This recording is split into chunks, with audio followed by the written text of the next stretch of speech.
Hey guys, thanks for logging on to another video.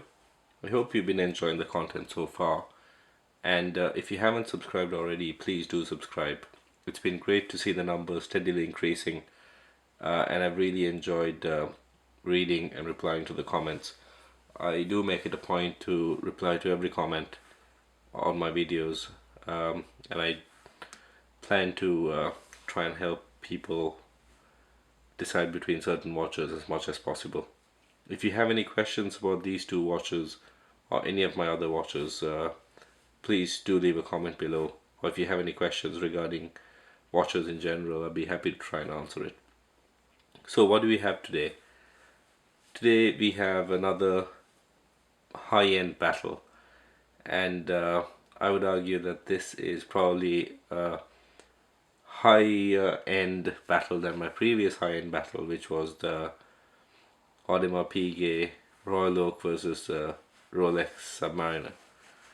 Today we have the Patek Philippe Nautilus, arguably the king of stainless steel high-end sports watches, and the Rolex Daytona, again one of the most sought after high-end sports watches in the market.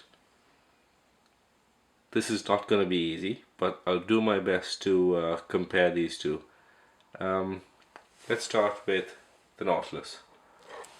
What makes this watch so special and sought after?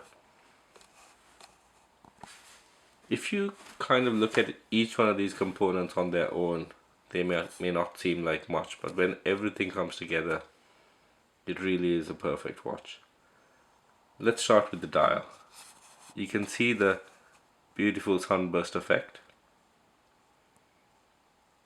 and in this light this watch looks grey, almost black, but in daylight or in certain other lighting conditions the dial takes this beautiful blue hue. Next is the case itself. If you look at each angle of this case, there's beautiful brushing and polishing on the sides, and even these little submarine style ears have different levels of finishing to it. That's the front of the watch, and then let's look at the back of the watch. You are looking at the Patek Philippe 324 movement, and that's a solid gold rotor and Patek Philippe seal finishing. I'm going to try and minimize the focusing on these videos, and I'm looking at an alternative way of showing you guys macro shots, but that's an addition to the channel that I'll be doing in the next few days, so keep an eye out for that. So keeping on the theme of this watch, let's look at the bracelet, and this is without a doubt one of the most comfortable bracelets that I have. Once you put this watch on, you can hardly feel it. It fits perfectly, and these shaped links and almost non-existent deployment clasp makes the watch wear very comfortably. But coming back to the watch itself, it's extremely understated. That's one of the best things about this watch. I wear this watch quite often, and very rarely has anyone mentioned it, and I love that about this watch. I'm wearing a watch that is very special, and I know it, and most non-watch guys would have no clue about this Patek Philippe Nautilus. So let's take the Daytona. Well, what can you say about the Daytona? This is Rolex's hottest cake at the moment, and possibly will be one of their hottest selling models for the foreseeable future. This is the first time Rolex has done a panda dial since possibly the Paul Newman times, and it really is something very different. This is not the previous Daytona aesthetically.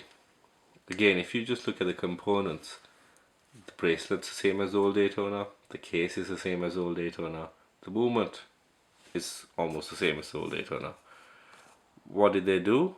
Well, they changed the bezel and the dial, and it was a huge upgrade. I was not a fan of the Daytona until this came out, and obviously when it did, I wanted one, and I'm lucky to be one of those people who got this quite early. Let's look at this again. Very, very simple watch. I like that it has a chrono, and I do use the chrono quite a few times when I do wear it. Very smooth operation. Start, stop, and I do make it a point to screw down the pushers every time and then reset. Once you start looking at the finishing of a Rolex, you realize why it's so popular and so much in demand. It's flawless. It is engineered to perfection. There's not one wrong corner in this thing.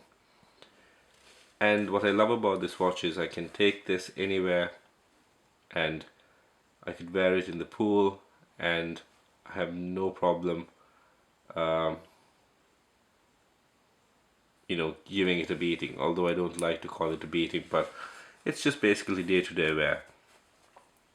On the other hand, the Nautilus, I would be very cautious. I would wear the Nautilus mostly if I'm wearing long sleeves or a jacket, because this brushed finishing on the sides is not something that I want to get scratched. But saying that, I don't want to sort of, wrap it in cling film everywhere I go either. So coming back to the high-end watch debate, some would argue that the Patek Philippe is the better of the two. Others might argue that the Daytona is the better of the two. Price difference wise, you could buy, well, if you look at retail price, you could probably buy two of these for the price of that.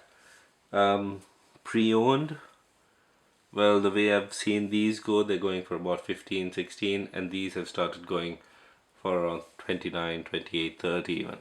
So if you did want to buy one pre-owned, you probably will be still able to get two of these for the price of this. So I'd like to know what you guys think. Patek Philippe, Nautilus, and the Rolex Daytona. Which one would you choose? Which one do you think is the better of the two? And if you have any questions, I'll be happy to answer them.